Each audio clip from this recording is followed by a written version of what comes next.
She appeared at dawn like a ghost no one expected, barefoot, trembling, covered in white dust that wasn't snow. A small brown suitcase sat beside her in the middle of a quiet American suburb, and when the first neighbor approached, all she could whisper was, "Please don't let them find me." No one knew where she'd come from. No one knew what she was running from. But the terror in her eyes told a story that words couldn't. Before we dive deeper, let us know in the comments where you're watching from. We'd love to hear from you. And if you're new here, click on the subscribe button so you never miss any of our upcoming videos. They called her Ralia, the sugar girl. The police arrived within minutes, but she wouldn't speak, she wouldn't eat. She just stared at the horizon as if something dark was still chasing her. Where had she been running from? Why was she covered in sugar dust as if she had walked through a storm of it? And why, despite all the fear in her eyes, did she refuse to go back home? The answers would unravel a nightmare hidden beneath sweetness, a story so chilling it would shake an entire town to its core.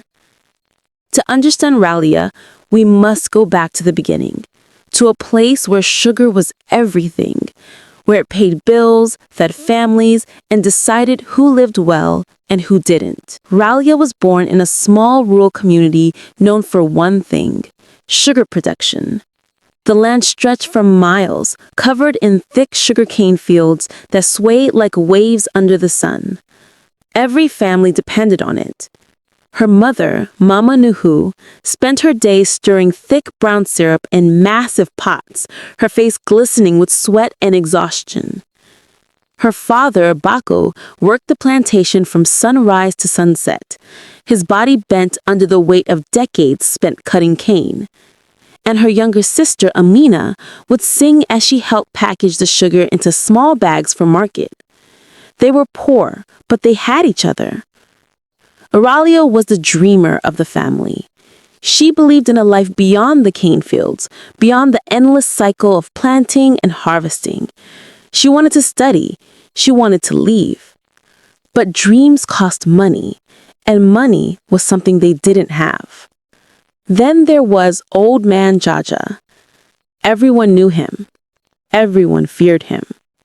He was the sugar merchant, the man who bought cane from the farmers and controlled the refinery where it was processed. He was wealthy, powerful, and surrounded by whispers no one dared speak aloud. Some said he made deals with dark forces. Others said workers who crossed him disappeared, but no one could prove anything. Ralia's father had always kept his distance from Jaja. He worked hard, sold his cane to other buyers, and stayed out of trouble.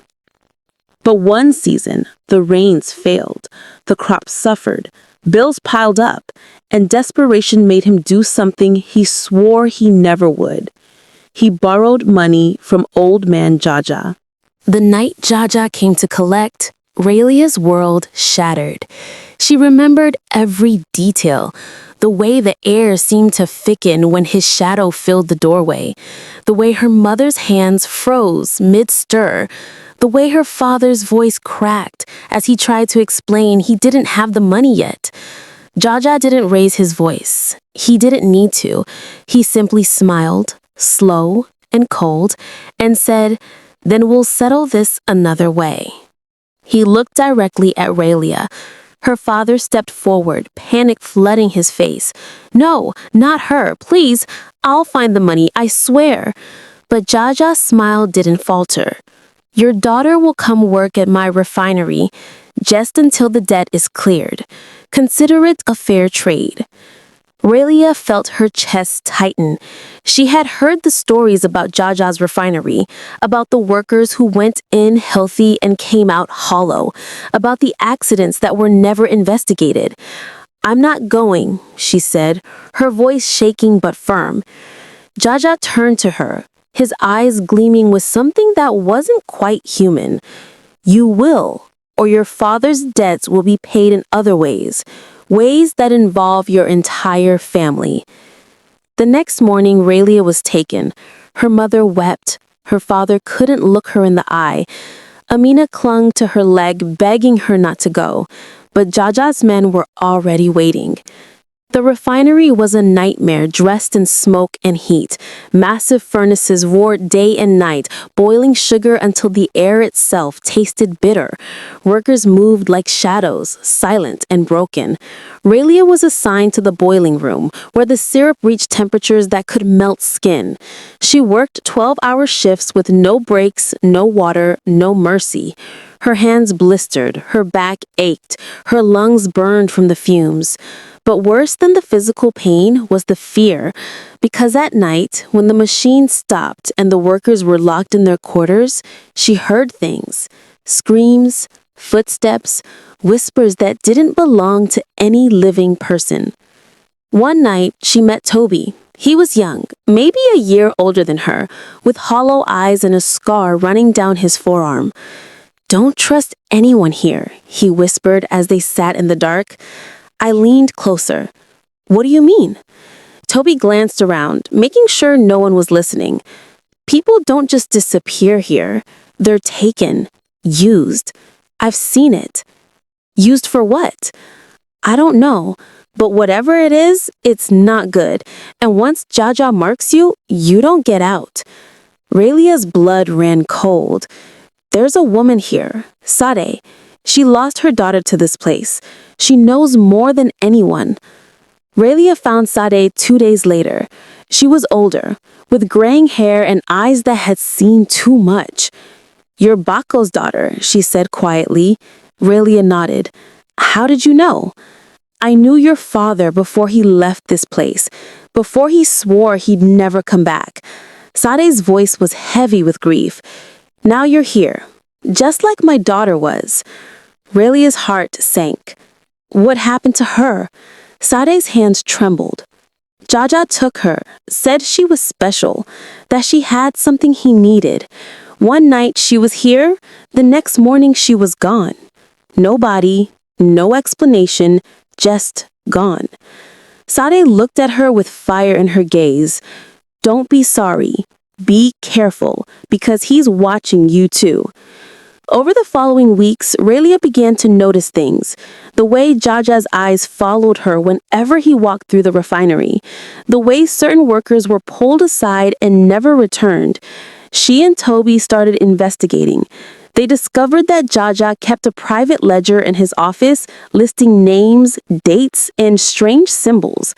They learned that at night, Jaja performed rituals in a forbidden room at the far end of the building.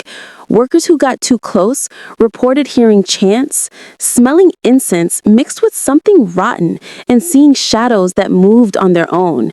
And then there was the bowl, a massive stone bowl filled with a mixture of sugar, ash, and something dark that looked like dried blood. Toby had seen it once through a crack in the door. He swore he saw names carved on the rim. Names of missing workers. One night, Ralia couldn't take it anymore. She had to know the truth. She waited until the refinery went silent, then slipped through the shadows toward the forbidden room. The door was heavy, but it wasn't locked. She pushed it open slowly, and the smell hit her first. Sweet and rotten, like sugar left to decay. The room was lit by candles, their flames casting long shadows on the walls. And there, in the center, was the bowl. Ralia stepped closer, her breath shallow. The carvings on the rim were clear now. Names. Dozens of them. And at the very top, freshly etched, was hers. Ralia. Her knees buckled. She stumbled backward. And that's when she heard it. A voice. Low. Calm. Familiar. "I knew you'd come." Jaja stepped out of the shadows like he had been waiting for her all along. Ralia's breath caught in her throat. Jaja smiled, that same cold smile he always wore. "Curious, aren't you?" Ralia shook her head. "What do you want from me?" Jaja circled her slowly. Power doesn't come from sugar alone, Ralia. It comes from sacrifice, from binding, from blood and spirit. He gestured to the bowl. Every 20 years, I renew my hold on this land. I choose someone pure, someone strong, someone the earth will accept. Your soul will become part of this place. You'll fuel the land, the crops, the refinery, and in return, I remain powerful. Ralia's stomach twisted. I won't let you, she whispered. Jaja's smile faded. You don't have a choice. He raised his hand and the candles flared. The door slammed shut behind her, and Ralia knew that if she didn't act now, she would never leave this place alive. She lunged for the door, but Jaja was faster. He grabbed her arm, his grip like iron. The room began to hum, a low vibration that made her teeth ache. But then, a crash. The door burst open, and Sade stood there, holding a metal pipe. Let her go! Jaja turned, surprised. You're still here. Sade's voice was steady, but her hands shook. I lost my daughter to you. I won't lose another girl. She swung the pipe. Jaja released Ralia, and she stumbled toward the door. Run! Sade screamed, and Ralia ran. She tore through the refinery like a wildfire, her bare feet slapping against the sticky floor. Behind her, she heard Jaja shouting orders. Guards poured out of the shadows, torches in hand. Ralia didn't stop. She burst through the back door and into the sugarcane fields. The stalks were tall, thick, and endless. She ran until her lungs screamed, until her legs gave out, until she collapsed in the dirt and sobbed. But she couldn't stay there. She forced herself up and kept moving. Hours passed, maybe days. She lost track.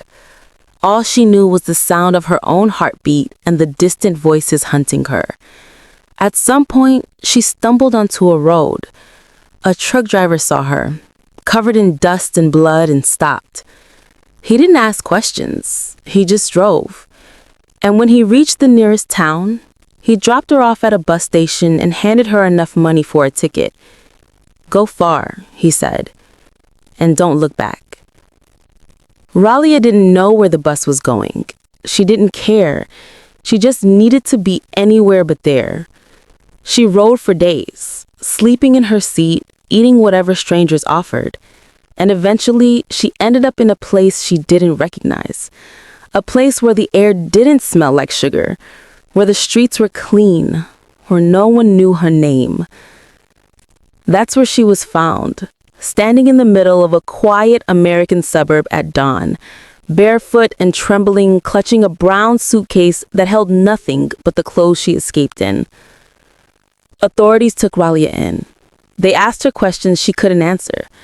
They tried to find her family, but the trail went cold. But one social worker believed her, a woman named Grace who had seen too many broken children to doubt the look in Ralia's eyes. Grace fought for her, found her a foster family, helped her enroll in school, gave her a chance to rebuild. Ralia never forgot Sade. She never forgot Toby. She never forgot the names carved into that bowl. And she never forgot the sweetness that hid so much darkness. Years later, when a journalist asked her what she wanted people to know, Ralia looked out the window of her small apartment and said, "Not every escape is a victory. Sometimes it's just the first step toward healing. And not every sweet thing is good. Some sweetness hides chains." What would you have done in Ralia's place? Do you believe she escaped by fate or by the courage of those who fought for her? If this story touched your heart, subscribe for more tales that reveal the mysteries, the struggles, and the hidden truths of life. Comment below and let us know your thoughts.